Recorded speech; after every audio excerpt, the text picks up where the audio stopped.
Mr. Speaker, I want to weigh on this motion. Mr. Speaker, we are not trying to reinvent the wheel again. We have had Deputy President, before that we have had Vice Presidents. One, Andrei Gromyko of Russia, was one time asked why he has remained as the Deputy President for so long. And somebody else said, to be a Deputy President, you have to have the capacity to sit on a block of ice with your pants down and make a grin. A Deputy President is no more than a personal assistant to the President. And that's how it's provided for in all constitutions, all over. I haven't seen one in which certain executive authority is given to the Deputy President. In the US, if you remember very well, when John F. Kennedy was a president, there was a brother of John F. Kennedy who was Attorney General, who was called Bobby Kennedy. Bobby Kennedy literally did not think Lyndon B. Johnson was anything. But Lyndon B. Johnson kept tight, watched his cool, and later on he became the president of the US. In our own country, Mr. Speaker, can you protect me from our friends? In our own country here, I know many of you are not my age, you're younger than me, but a good number of you are also either my age or slightly older. When Moi was the vice president, which is the number 2, he was so humiliated, so much so that an SSP called Mungai slapped him in the State House in Nakuru when he was going to go and see his boss, who was the president. He did not complain publicly, he did not complain privately, he just went about his business. If you remember very well, when Kibaki was the deputy vice president of this country, which is number 2, he was dropped from being the number 2 and appointed a minister for health in the Moi government.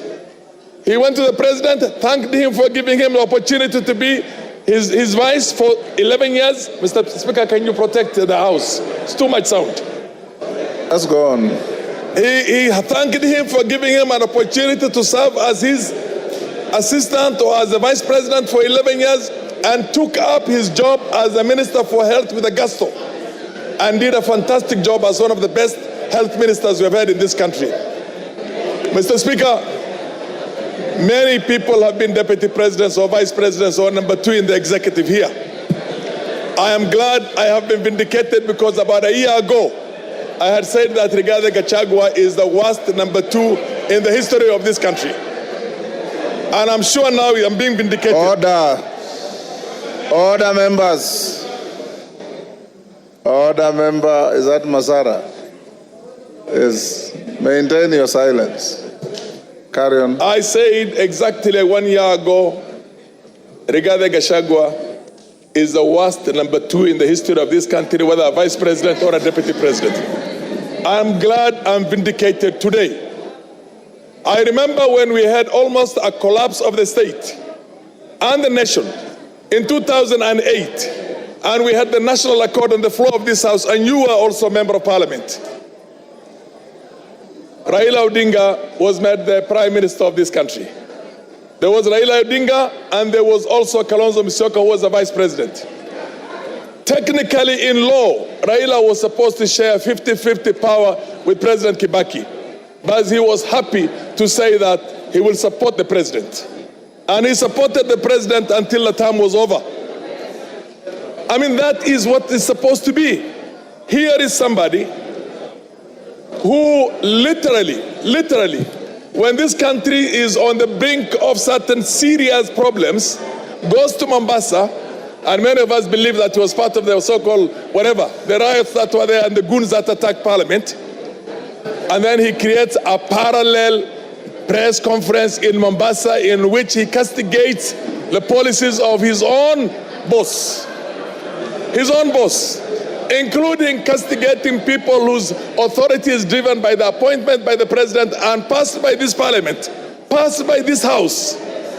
Mr. Speaker, this man is bad for this country. There is need, this man is a heartbeat away from the president. God forbid, if anything were to happen to our president, he is the president. He is a danger. There will be no Kenya. 1 minute. If GACHAGUA has anything to do with, as far as I'm concerned, he did not even give me the benefit of saying that let's be careful with the Somalis, we don't like Somalis. He called us warrior. You know what I mean? He didn't give me even the respect or the courtesy. I could not say Mau Mau. I would say Kikuyus if I want to talk about Kikuyus, or look for any derogatory name. I will not look for that. He didn't give us even that respect of saying the Somalis of Kenya. He said warrior. They do not have any role. They are not shareholders in this government. And you know what? I come from a region, Wajir alone, Wajir County alone is bigger than Central Province, Mountain Region, Western Province, and Nyanza put together. In Nyanza, and you have not gone to Garissa, you have not gone to Mandera, you have not gone to Marsabit where we share with our Cushitic brothers, you have not gone to Shelo. He's talking about half the country and he thinks we are from Somalia.